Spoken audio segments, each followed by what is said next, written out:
insistence on the body and an acknowledgement of it and the importance of acknowledging it there, I don't think the writer's body is exempt from that. It seems like you sort of reiterate the importance of an acknowledgement of bodies and their various systems and their various needs and desires very often, actually. I don't see you disappearing that often.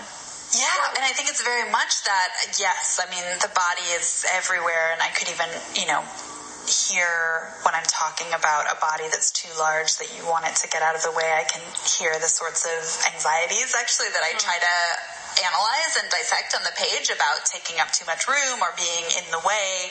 I think for me, it's part of the same project, right, which is like how can the physical presence of a body open up the world, like become a sort of set of nerve endings that's collecting information and bringing things into view. And so I think I often use my body as a vehicle on the page to try to open things up. So I'm thinking a lot about the last essay in the collection, which is called The Quickening, and structurally juxtaposes the experience of an eating disorder in my late teens with the experience of becoming pregnant 15 years later. And they started out as separate essays, actually an essay about the eating disorder and an essay about pregnancy. And at a certain point, my editor felt that neither one of them was working and asked me why I wanted them to be in the collection. And I said, well, I really like the way they speak to each other. And the second I heard myself say that, I knew that subconsciously I was giving myself a set of formal or structural instructions, where if I wanted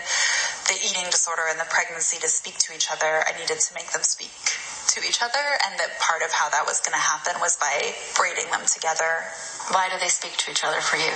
I mean, I think there's the kind of surface relationship, which is a relationship of contrast or conversion, where on the one hand, the eating disorder was an experience of denying the body, whittling the body down, trying to make the body small, obeying the tyrannical insistence of certain anxieties about the body taking up too much space, and that I was initially drawn to the experience of pregnancy as an opposite to that, or an alternative to that, where I was sort of finally allowing the body to take up space. I was stepping on a scale for the first time in my life, wanting it to read higher. So there was this contrast and a kind of very appealing conversion narrative. Like, I used to relate to my body in this way, but now I have come to relate to it in that way.